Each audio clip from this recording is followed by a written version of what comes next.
ہم اس بات کو دیکھ سکتے ہیں کہ طوفان حوادث میں بھی شہزادی نے استقامت کو اپنا پیشہ بنایا، اور ایسے حادثات کی جو بظاہر سختیاں اور مشکلات ہیں لیکن باطن میں یہ اپنے آثار و فوائد رکھتے ہیں، اور اولیاء الہی نہ صرف ان مصیبتوں پر منزل امتحان پر راضی ہیں بلکہ سرور و سردار اولیاء سید الشہداء مظلوم کربلا امام حسین علیہ السلام نے جہاں ندا دی رضن برضاک و تسلیما لامر خدایا تیری رضا پر راضی ہیں، کہ جس سے پتہ چلتا ہے کہ یہ ہستیاں سختیاں اور سختیوں کو سختیاں نہیں سمجھتی، بلکہ ثانی زہرا یہ فرماتی ہیں، جناب زینب سلام اللہ علیہ یہ فرماتی ہیں کہ ما رأیت الا جمیلا، کہ خدایا ہم نے جو کچھ دیکھا ہے وہ جز تیرے جمال کے کچھ نہیں دیکھا۔ اس لیے کہ شہزادی قرآن مجید کی اس آیت پر کامل ایمان رکھتی تھی کہ جس میں اللہ ارشاد فرما رہا ہے ان مع العسر یسرا، ان مع العسر یسرا، کہ بے شک ہر مشکل کے ساتھ ایک آسانی ہے۔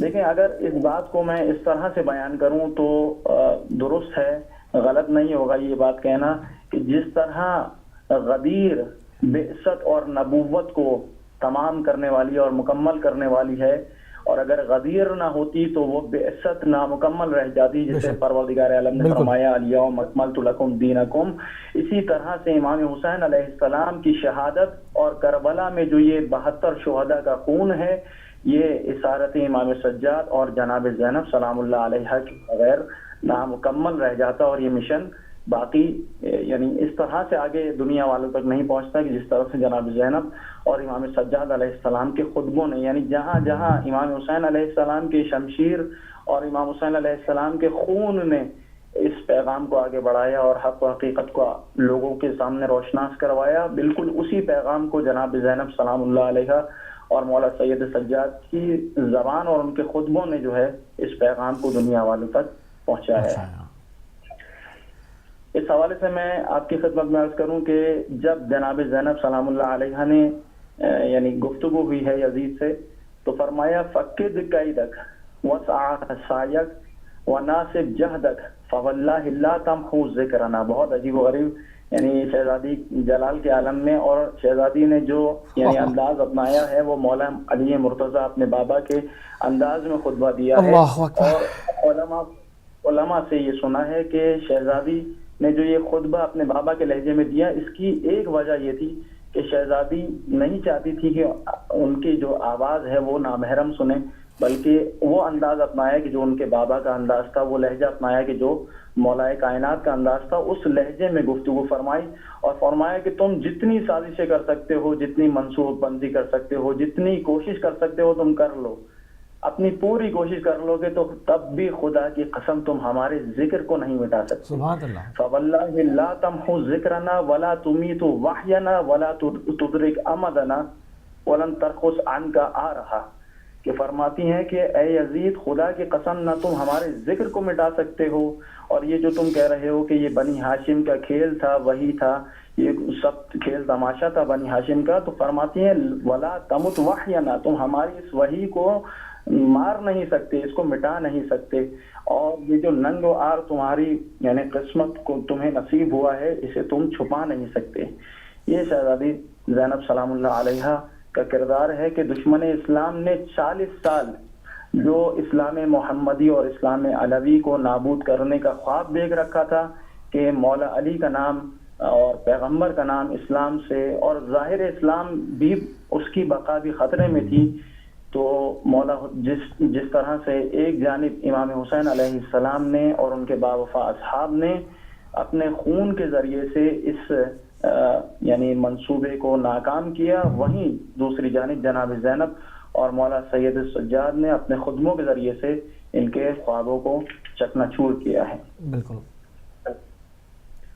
اب اگر ہم دیکھیں تو شہزادی زینب سلام اللہ علیہ نے بعد از کربلا آسمان ظلمت پر اس طرح سے خورشید درخشاں کے طور پر ابھری ہیں جناب زینب کہ جہاں جہاں قدم رکھا وہاں وہاں ظلمت و تاریکی اور جہالت کا خاتمہ فرمایا۔ لوگ آپ کے وجود نور مقدس کے ذریعے سے جہل و جہالت کے اندھیروں سے باہر نکلے اور حقائق زمانہ سے آشنا ہوتے چلے گئے، وہ کردار اور وہ چیزیں کہ جو لوگوں کے ذہنوں میں کئی کئی سالوں سے ڈال دی گئی تھیں، ان تمام چیزوں کو اہل بیت کے متعلق آگاہ کیا، لوگوں کو آشنا کیا، اور ہر قدم پہ لوگوں کو جہالت اور جہل کے اندھیروں سے باہر نکالتے ہوئے جناب زینب سلام اللہ علیہ نے وہ کردار تاریخ کربلا پہ رقم فرمایا کہ جب تک قیامت تک کے لیے یہ ایسا کردار ہے کہ ایسا انقلاب شہزادی نے برپا فرمایا کہ تا قیامت حق امام حسین علیہ السلام کے ساتھ نظر آئے گا، اور یزید و یزیدیت کا نشان، اس کا نام و نشان جو ہے وہ صفحہ ہستی سے محو پایا جائے گا۔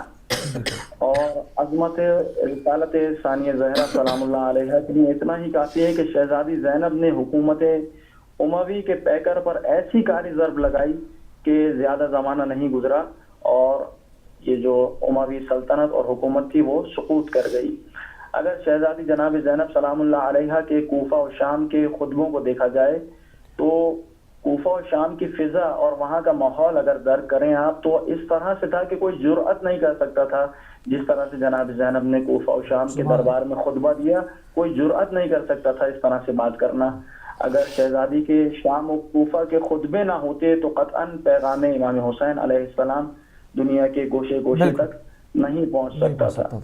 اور جناب زینب سلام اللہ علیہ کا جو کردار ہے، اس سب کے باوجود صبر و استقامت شہزادی کا ایسا عجیب و غریب ہے کہ فرماتی ہیں کہ جب جسد پامال شدہ امام حسین علیہ السلام کے نزدیک آئیں اور پامال بھائی کے لاشے کو دیکھا تو فرمایا اللہم تقبل منا ھذا القربان، کہ اے اللہ ہم سے اس قربانی کو قبول فرما۔ اور بعض روایت میں ہے کہ اللہم تقبل منا ھذا قلیل القربان، اے خدا ہم سے اس چھوٹی سی ایک قلیل سی قربانی کو قبول فرما، کہ جو اس بات کی گواہی دے رہا ہے کہ تسلیم و رضا الہی شہزادی کی شخصیت و گفتار میں معظم تھی، اور یہی شہزادی کی صبر و استقامت ہے۔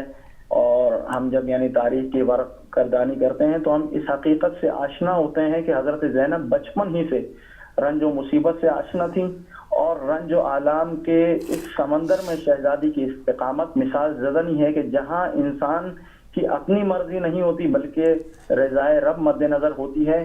اور اسی لیے علماء اسلام چاہے شیعہ ہو یا ہمارے برادران اہل سنت ہو، انہوں نے اپنی کتاب میں شہزادی سلام اللہ علیہ کی مدح و ثنا کی ہے۔ ابن کثیر بزرگ مورخ اہل سنت ہیں، وہ کہتے ہیں وکانت زینب، اپنی کتاب میں بیان کرتے ہیں وکانت زینب امرات عاقلہ لبیبہ جزلہ وهو يدل على عقل وقوت جنان، کہ ثانیہ زہرا عاقل، خردمند اور سمجھدار خاتون تھی۔ اور دربار یزید میں جناب یعنی سنی مورخ ابن کثیر بیان کر رہے ہیں کہ دربار یزید میں جناب زینب کا کلام ان کی عقل اور قوت قلب و صبر و استقامت پر دلیل ہے۔ اور اسی طرح کا کچھ بیان جلال الدین سیوطی کا بھی ہے، اور علامہ مامقانی کے جو تشیع کا فخر ہیں، شیعہ عالم دین ہیں، بزرگ عالم دین ہیں، انہوں نے یہ بیان فرمایا کہ وحیہ فی الصبر والثبات وحیدہ، کہ تاریخ میں شہزادی زینب سلام اللہ علیہ جیسا صبر و استقامت کسی اور میں ہمیں نظر نہیں آتا، بلکہ وہ وحید اور تنہا ہیں اس صبر و استقامت۔ کربلا کے اگر ہم پیغام کو دیکھیں تو کربلا کا پیغام آپ ذرا غور کیجئے کہ نہ فقط جناب، چونکہ موضوع ہمارا جناب زینب سلام اللہ علیہ سے متعلق ہے، تو جناب زینب اور امام سجاد کو چھوڑ کر بھی باقی ہستیوں کو اگر دیکھا جائے تو جو اسیران کربلا ہیں 20 یا 30 خواتین ہیں، اور 20 یا 30 ہی کے نزدیک اتنی تعداد میں بچے ہیں، مگر کوئی بھی ایسا یعنی 2 معصوم ہیں ان کے ساتھ، ایک امام سجاد اور امام باقر، اور یعنی جناب زینب سلام اللہ علیہ عالمہ یا غیر معلمہ ہیں۔ ان کے علاوہ بھی تاریخ میں ہمیں کوئی بھی ایسی بات نظر نہیں آتی کہ چھوٹا ہو یا بڑا ہو، یعنی بچہ ہو اس گھرانے کا یا جوان ہو، غمزدہ تھے کربلا میں، ایک ایک منظر کو دیکھا اپنی آنکھوں سے، مگر کسی بھی موقع پہ دنیا کی کتابیں آپ جانچ لیجئے، کہیں پر بھی آپ کو یہ نہیں نظر آئے گا کہ کسی ایک چھوٹے بچے نے بھی دنیا والوں سے اس مصیبت پر شکایت کی ہو، کہیں آپ کو یہ نظر نہیں آئے گا کہ کسی بچے نے بھی جو ہے دنیا کے متعلق کوئی شکایت کی ہو کہ ہم پر اتنی مصیبتیں آئیں، کسی نے اس چیز کا ذکر نہیں کیا۔ ماشاءاللہ ماشاءاللہ۔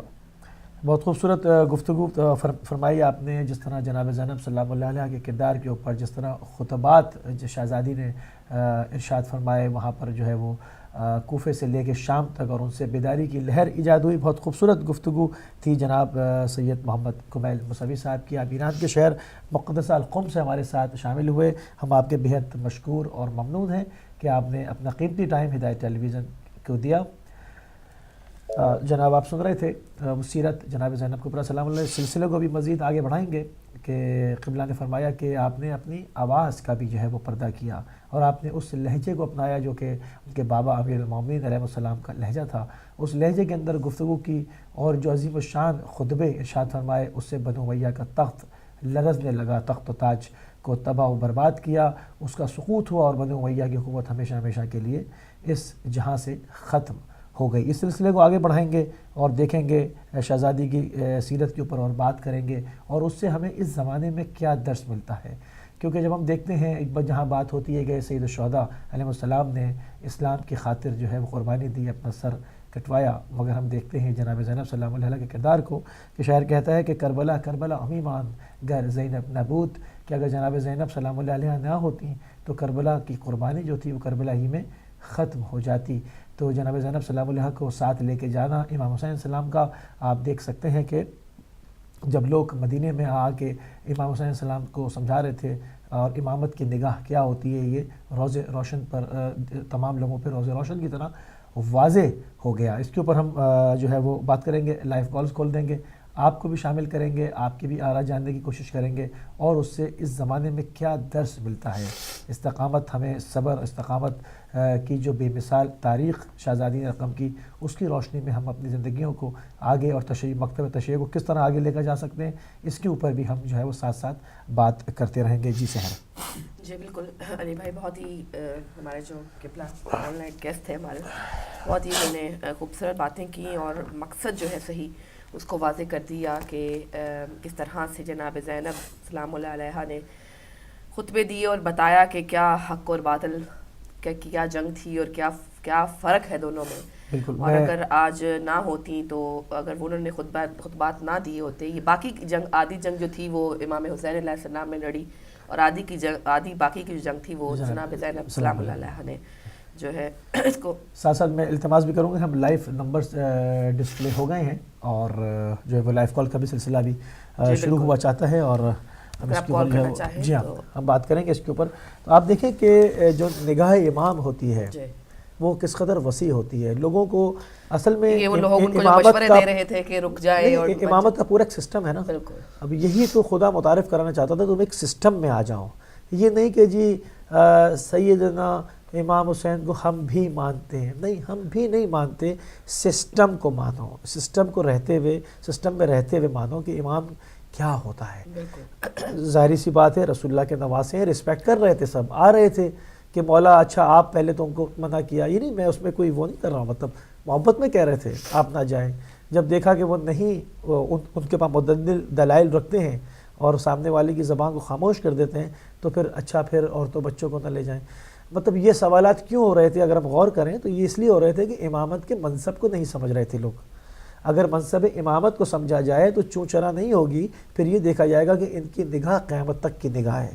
یقیناً لوگ اس نگاہ کو قیامت تک کی نگاہ نہیں سمجھ رہے تھے، مگر جناب زینب سلام اللہ علیہ کے کردار نے وہ کمی بھی پوری کر دی.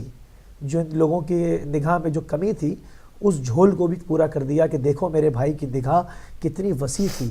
وہ خالی میرے بھائی ہی کی نگاہ نہیں تھی، وہ امام وقت کی نگاہ تھی جو کہ قیامت تک کے حالات کو دیکھ رہی تھی. اور اس سلسلے میں انہوں نے انتخاب کیا، کربلا کے جو گلزار جمع کیا، جو گلستان جمع کیا، اس کے ایک ایک ہیرے کا جو انہوں نے انتخاب کیا کہ جناب علی اصغر علیہ السلام کا کیا کردار ہوگا، شہزادی کا کیا کردار ہوگا، جناب عمر محمد کا کیا کردار ہوگا، جناب قاسم ابن حسن کا کیا کردار ہوگا، جناب علی اکبر علیہ السلام کا کیا کردار ہوگا، جناب شجاع ابن شجاع، جری ابن جری، جناب ابو الفضل علمدار کربلا کا کیا کردار ہوگا. ان چیزوں نے ثابت کر دیا کہ امام کی نگاہ کیا ہوتی ہے، امام کا منصب کیا ہوتا ہے.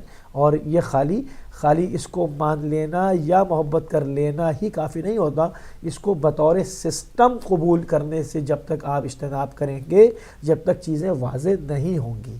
خدا نے ان کی اطاعت کا حکم سب کو دیا ہے، اگر کوئی محبت کرتا ہے تو غلط نہیں کرتا. ان کی اطاعت کا حکم خدا نے سب کو دیا ہے، مگر بطور سسٹم انٹروڈیوس کرایا ہے. جب تک سسٹم ایز اے سسٹم میں ہم نہیں لیں گے، جب تک یہ فرقے بھی رہیں گے، جب تک لان تان بھی رہے گی، جب تک مسلمان زوال و پستی کی جانب بھی جو ہے وہ گامزن رہیں گے، اگر ہم امامت کو بطور سسٹم لے لیں گے رسول اللہ کے بعد، تو پھر ہم دیکھیں گے کہ کس طرح سے جو ہے وہ دین پروان چڑھتا ہے.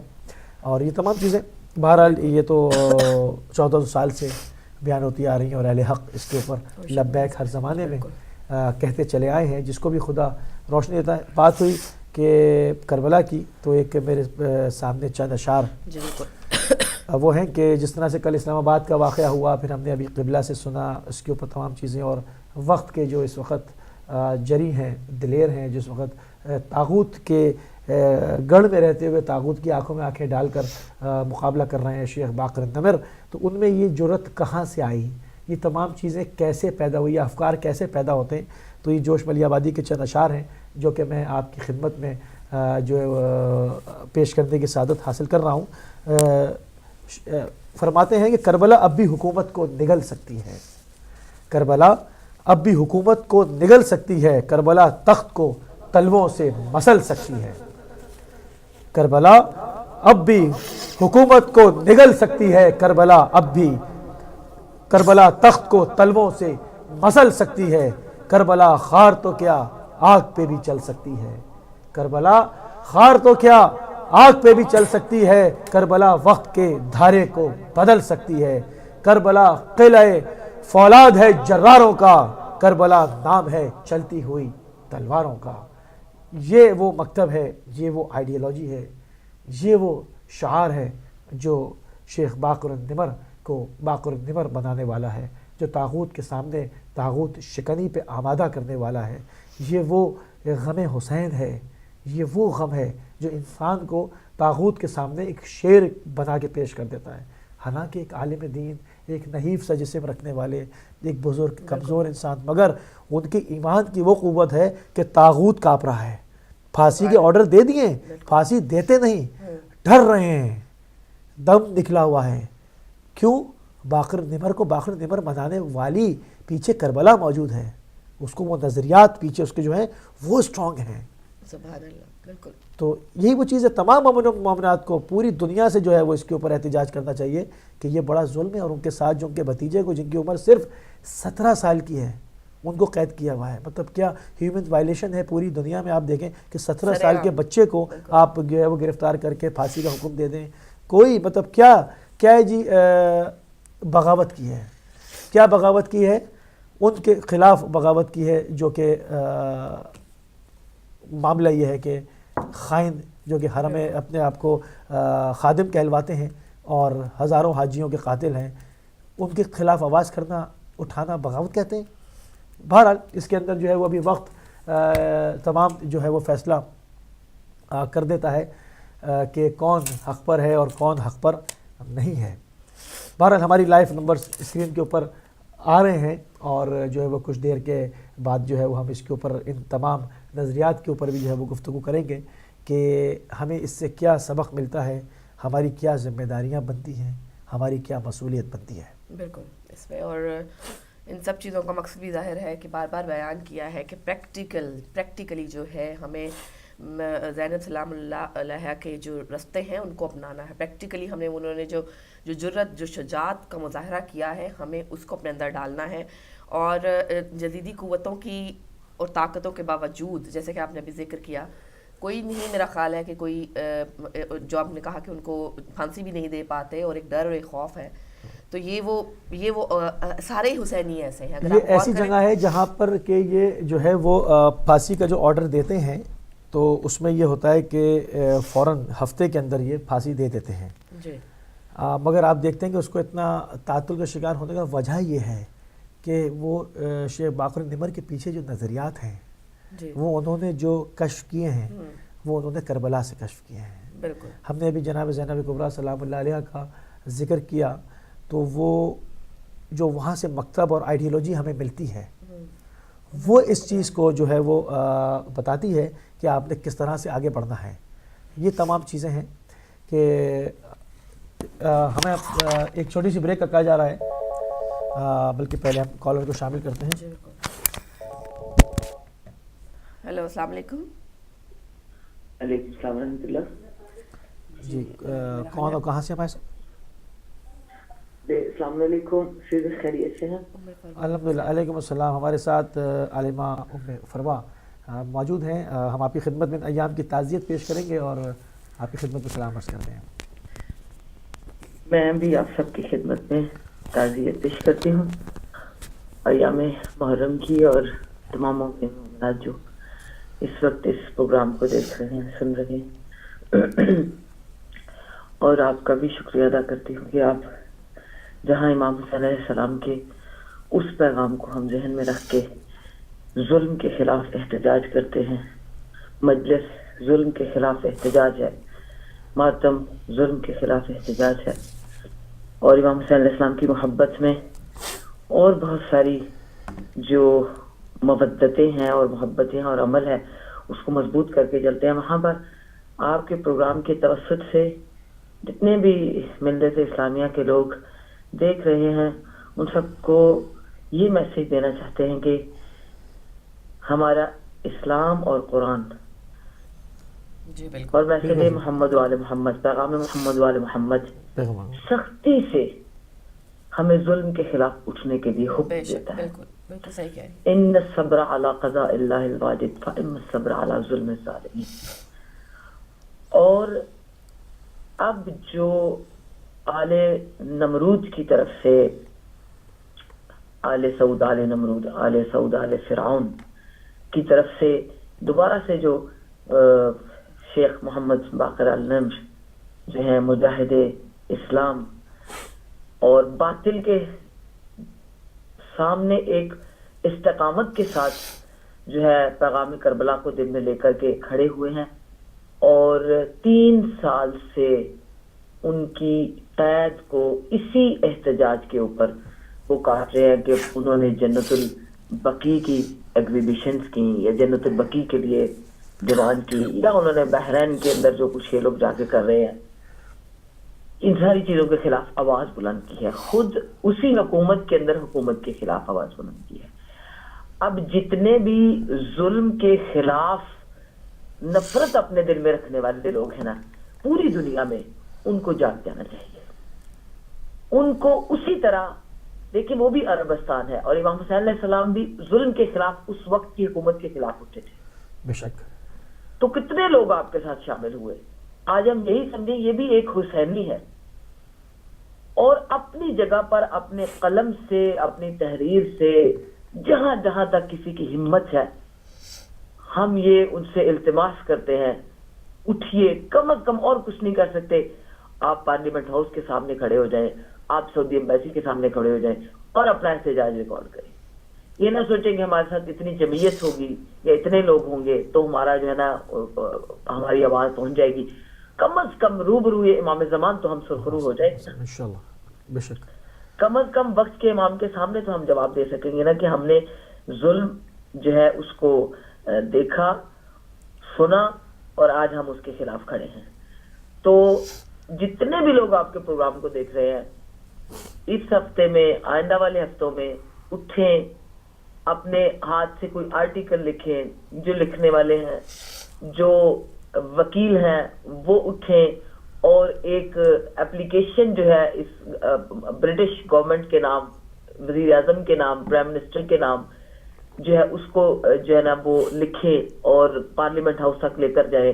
ہم اپنی جگہ پر یعنی اس کو اناؤنسمنٹ نہیں میں کر رہی، میں یہ ایک سب کو دعوت احتجاج دے رہی ہوں. دعوت کے اس دعوت جس کے لیے ایک حسینی آپ کا منتظر ہے، کہ یعنی ہمارا ٹیسٹ کیا جا رہا ہے، ہمارا امتحان کیا جا رہا ہے اس دنیا میں کہ کتنے یہ ظلم ہو رہا ہے اور کتنے لوگ ہیں جو آل سعود کے اس بدترین ظلم کے خلاف اٹھتے ہیں. ایک 17 سالہ بچے کی سزائے موت کے خلاف اٹھے، ایک عالم بعمل عالم جو مجاہد ہے ان کے خلاف اٹھے، ان کے حق میں اٹھے اور ان کے لیے جو ظلم ہو رہا ہے اس کے خلاف اٹھے. دوسرا، اس سے بہتر اور کیا اللہ تعالیٰ کی طرف سے ایک ویک اپ کال ہو سکتی تھی مسلمانوں کو، اہل لا الہ الا اللہ کو، جو کہ منا کے اندر ہوئی. اللہ تعالیٰ نے اپنے ہی دنوں میں اور انہی ایام میں جب پوری دنیا کی نظریں کعبہ کے اوپر ہوتی ہے، مکہ کے اوپر ہوتی ہے، انہی دنوں میں پردہ اٹھا دیا ظالموں کے چہرے سے. اس کے باوجود ہمیں نیند آ جائے، ہم غفلت میں چلے جائیں، ہم سو جائیں، ہم احتجاج نہ کریں، ہم دنیا کی جو جتنی قانون کی عدالتیں ہیں ان کے دروازے نہ کھٹکھٹائیں، تو پھر ہم بے حس ہوں گے، اور میرا خیال ہم سچے امام حسین کے فالوور بھی نہیں ہوں گے. بالکل نہیں ہوں گے. بے شک بے شک. بالکل صحیح. بہت یہی خوبصورت. میں پیغام آپ کے پروگرام کے توسط کے ذریعے دینا چاہتی ہوں جزاک کہ اللہ. دنیا کی عدالتوں کے اندر دستک دیں. یہ بڑی بے انصافی ہو رہی ہے ایک ہمارے بہترین عالم تشیع کے جو ہے نا عالم کے ساتھ.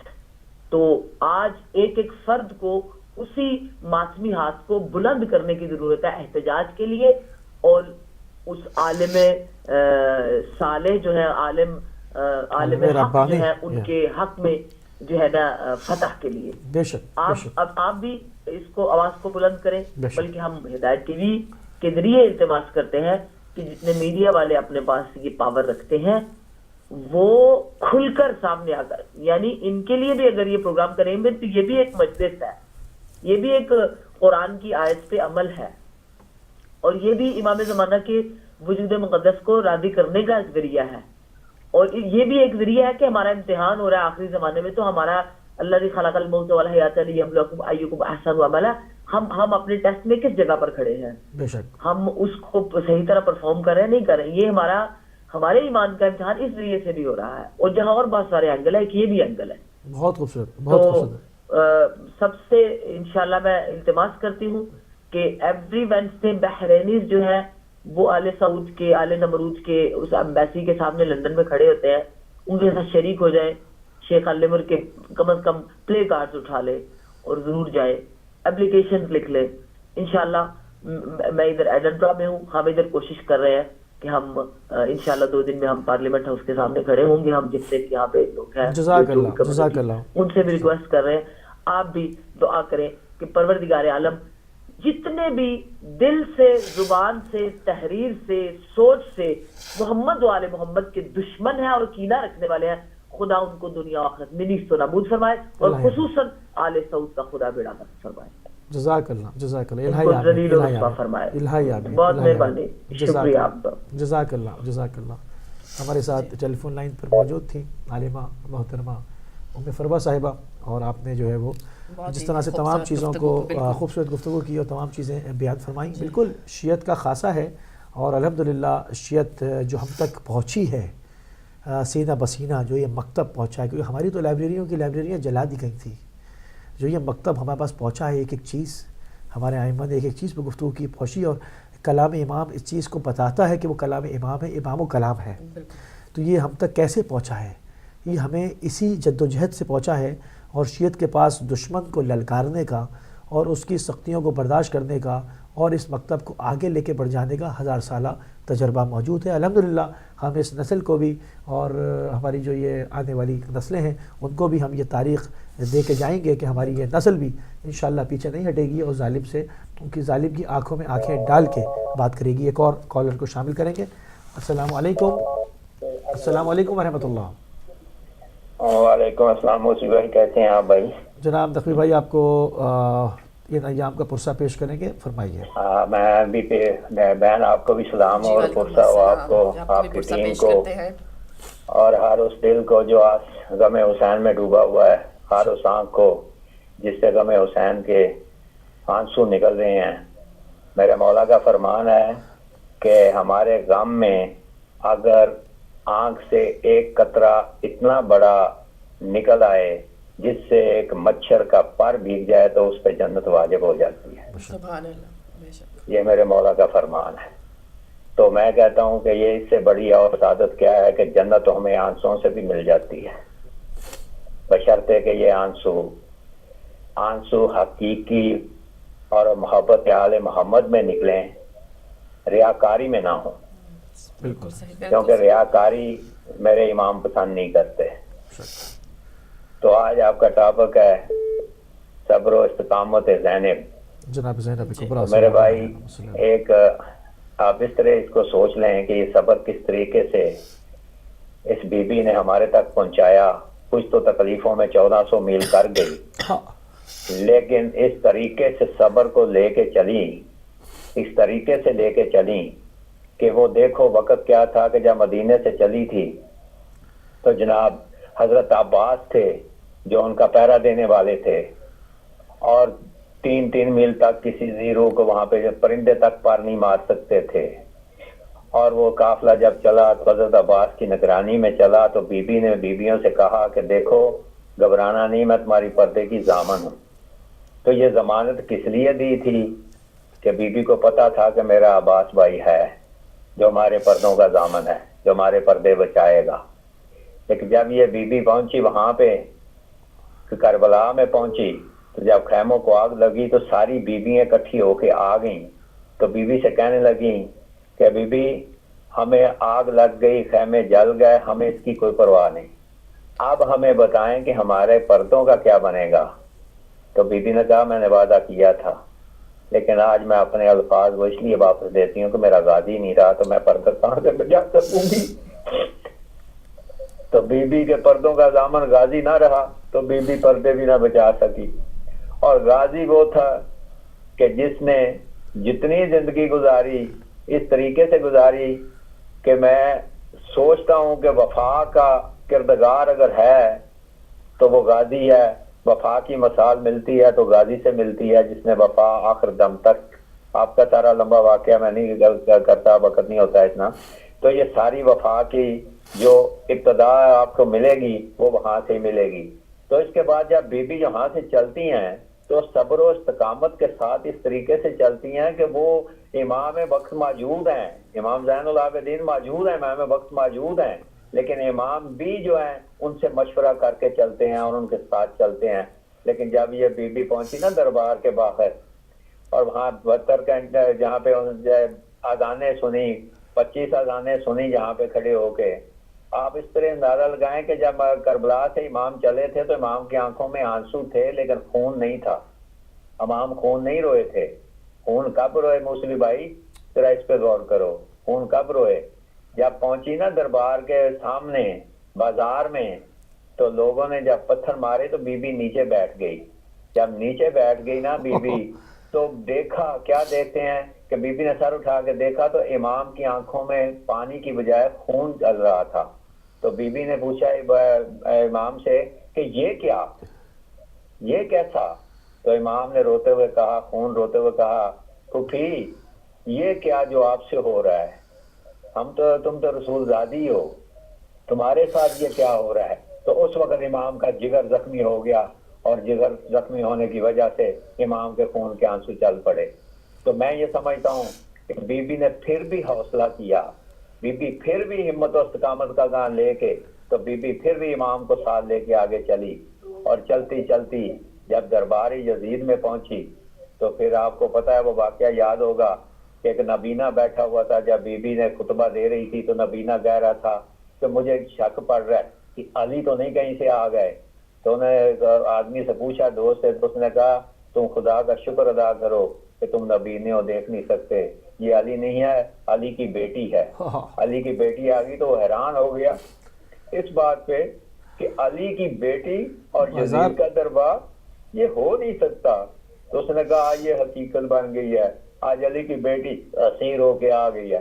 تو میرے بھائی یہ استقامت وہی تھی، یہ صبر و استقلال وہی تھا جو میری بیوی کو اپنے خاندان سے، اپنے خون سے ملا تھا. اور یہ خون اور اپنے خاندان کا استحکام دیا ہوا، اور اللہ کی ذات نے اس خاندان پہ جو کرم کیا تھا اس کو لے کے جب بی بی سارے سفر طے کر گئی نا، تو میں سمجھتا ہوں کہ آج کے دور میں، آج کے وقت جس طرح یزیدیت دوبارہ اٹھ چکی ہے اور یزیدیت پھن پھلائے بیٹھی ہے. آپ نے ایک منٹ اگر دے دو تو میں ایک بات کرنا چاہتا ہوں کہ جس طرح آپ نے اسلام آباد میں آپ نے دکھایا کہ کس طرح یزیدیت نے پھر پھن اٹھائے اور کس طرح بے معصوم بچوں اور عورتوں پہ لاٹھی چارج کیا گیا. کیا ان کا گناہ کیا تھا؟ کیا یہ ہو سکتا ہے؟ میں آپ سے یہ پوچھنا چاہتا ہوں، مجھے یہ بتایا جائے کہ کیا یہ ہو سکتا ہے کہ رکشوں، ٹیکسیوں اور بسوں میں گانے لگے ہوں تو کوئی رکاوٹ نہیں، اور حسین کا نوحہ لگا ہوا ہے امام کا یا قصیدہ لگا تو اس پہ پابندی ہے، تو کیا یہ یزیدی نہیں ہے تو اور کیا ہے؟ بالکل اس سے بڑھ کے یزیدیت اور کیا ہو سکتی ہے کہ امام کا نام سننا بھی انہیں گوارا نہیں ہے۔ اور جب یہ الیکشن ہوئے تھے میں نے اس دن پہلے بتا دیا تھا کہ یہ 7 سال کا نمک حلال کرنے کے لیے آئے ہیں، جن کے کندھوں پہ بیٹھ کے آئے ہیں، یہ سارے گماشتے ان سے ہی ملتے ہیں جا کے پیچھے، اور یہ گماشتے وہاں سے ہی اپنی ٹریننگ لے کے آئے ہوئے ہیں اور ان کا ہی نمک حلال کریں گے۔ آج وہ میرے خیال میں آپ کے سامنے ساری بات واضح ہو چکی ہے، آپ دیکھ رہے ہیں کہ وہ سارے وہی گماشتے وہی ٹریننگ لے کے آئے، وہی باتیں جو آپ پاکستان میں ہو رہی ہیں۔ اگر سعودی عرب کا شاہ بیمار بخار چڑھے تو وزیر اعظم وہاں بھاگ جاتے ہیں اور جا کے بخار کا پتہ کرتے ہیں، اور اگر یہاں پہ لاکھوں لوگ سیلاب میں مر رہے ہوں تو وزیر اعظم کو پتہ نہیں ہوتا ہے۔ یار اس سے بڑھ کے اور کیا دیکھ بالکل ایسی ہے، بہت بہت شکریہ، اور کیا ہے، اور کیا ہے، بالکل صحیح، بہت شکریہ، مہربانی، شکریہ، جزاک اللہ، جزاک اللہ۔ جلی بھائی بالکل ایک سلام پیش کرنا چاہوں گی۔ بالکل ایک ننھی سی لہد رن میں بناتے ہیں حسین، ایک ننھی سی لہد رن میں بناتے ہیں حسین، خاک میں دوسرے محسن کو چھپاتے ہیں حسین، ڈالتے جاتے ہیں اصغر کے بدن پر مٹی، ڈالتے جاتے ہیں اصغر کے بدن پر مٹی، اور خیموں کی طرف دیکھتے جاتے ہیں حسین، مرتے دم ننھے سے ہاتھوں نے جسے تھاما تھا، مرتے دم ننھے سے ہاتھوں نے جسے تھاما تھا، اب وہ دامن علی اصغر سے چھڑاتے ہیں حسین، لاش حر نے کہا رومال یہ دے دو جا کر، زخم بے شیر کا ہاتھوں سے چھپاتے ہیں حسین، ڈھونڈنے آئیں گے اس لاش کو نیزہ بردار، ڈھونڈنے آئیں گے اس لاش کو نیزہ بردار، چھپ کے بانوں سے یہ زینب کو بتاتے ہیں حسین،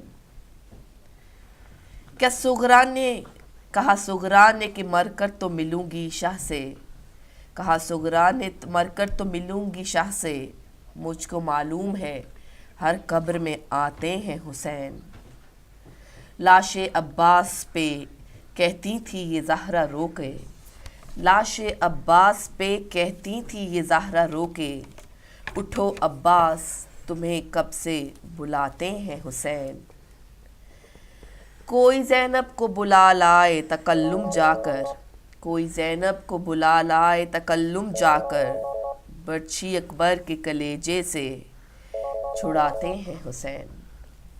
جی ناظرین، ابھی آپ کی خدمت میں کوشش کی ایک سلام پیش کرنے کی، اور جب دل آپ کے اور ہمارے سوچ سے اور غم سے بھرے ہوں تو کچھ زیادہ الفاظ جو ہیں وہ باقی نہیں رہ جاتے۔ فی الحال جائیں گے ہم ایک چھوٹی سی بریک پر، اور بریک کے بعد آپ کی خدمت میں دوبارہ حاضر ہوں گے۔